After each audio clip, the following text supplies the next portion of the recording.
تعرض به طبیعت بکر و زیبای جزیره زنان توسط انسانها باعث خشم جزیره شده و مجازات‌های دردناکی برای متعرضین در نظر گرفته است.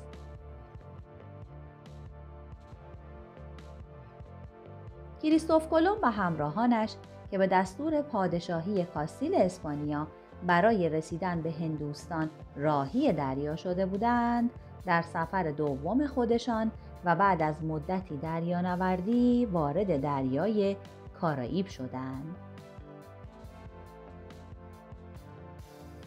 با پیشروی در دریا و در تاریخ 11 نوامبر 1493 میلادی به جزیره زیبایی رسیدند.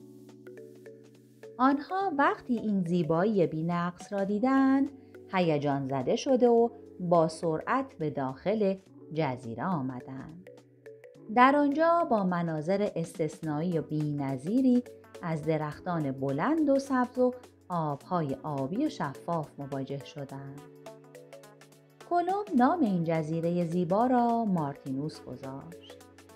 مساحت جزیره مارتینوس 1128 کیلومتر مربع بوده و بومی‌های جزیره به خاطر شکل ظاهریش آن را جزیره زنان می‌نامیدند. این نام امروزه در ترانه‌ها و اشعار هم استفاده می‌شود. چند قرن بعد، یعنی در قرن 17 میلادی، جزیره مارتینوس چون طبیعت زیبا و ثروتمندی داشت، هدف استعمار و تسخیر قدرت‌های اروپایی شد. فرانسه هم که در آن دوران به عنوان یکی از قدرت‌های برجسته اروپا شناخته می‌شد، این جزیره را مستعمره خود اعلام کرد و به خاطر مقابله بومی‌های جزیره با آنها، بیشتر بومی‌ها را قلع و قند کردند و پس از آن نام جزیره را به مارتینیک تغییر دادند.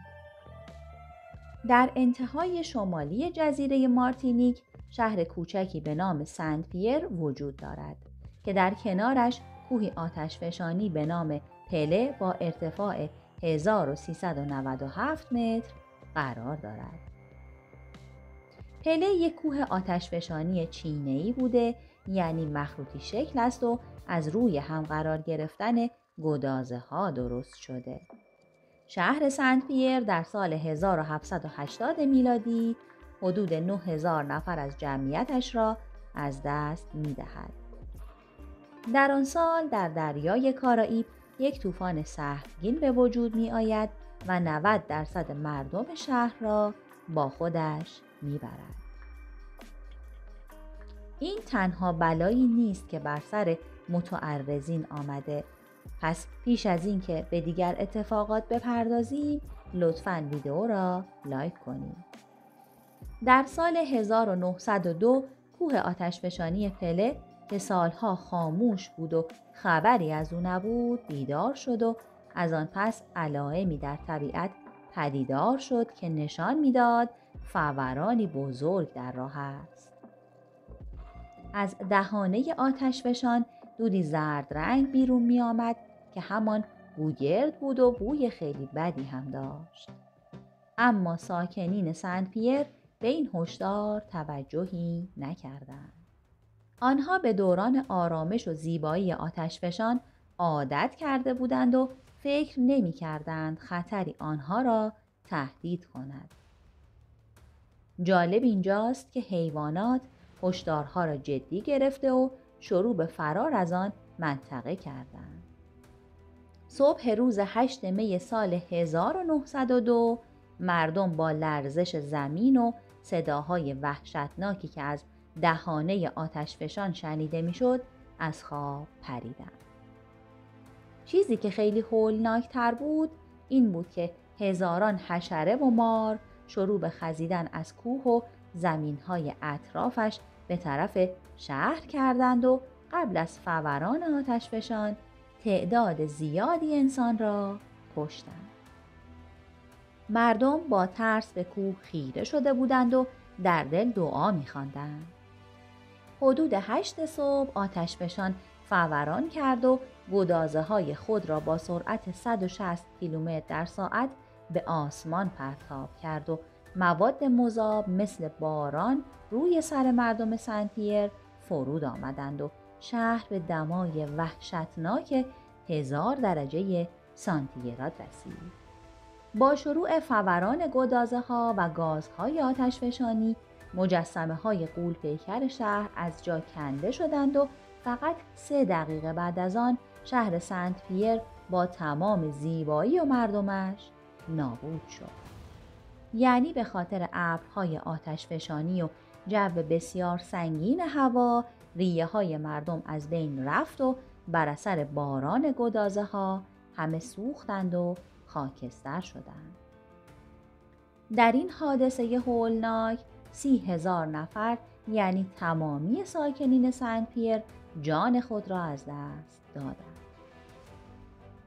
آتش سوزی تا 2 روز و دود و گرد و غبار تا روز 4 هم ادامه داشت و بالاخره 4 روز پس از انفجار یک تیم نجات موفق شدند به سنت پیر آمده تا به کمک بازمانده ها بپردازند. آنها با شهر سوخته‌ای مواجه شدند که خالی از حیات بود. بعد از مدتی جستجو صدای گریه‌ای شنیدند. به دنبال صدا رفته و به جایی که روزی زندان شهر بود رسیدند. در آنجا شخصی به نام لاجر سیلوارس را دیدند که سوختگی شدیدی داشت ولی هنوز زنده بود. جالب اینجاست که این شخص منتظر اجرای حکم اعدامش بود. اما تنها انسانی که از شهر سنت پیر زنده بیرون آمد او بود.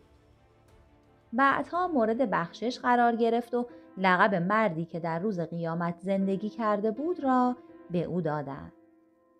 فوران آتشفشانی کوه پله به عنوان مرگبارترین فاجعه آتشفشانی قرن 20 شناخته شد و 3مین حادثه آتشفشانی مرگبار تاریخ است.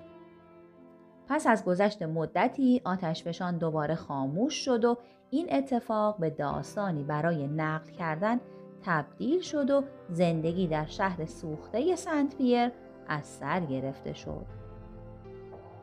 به نظر شما زندگی در چنین مکان زیبایی ارزش این خطرات را دارد؟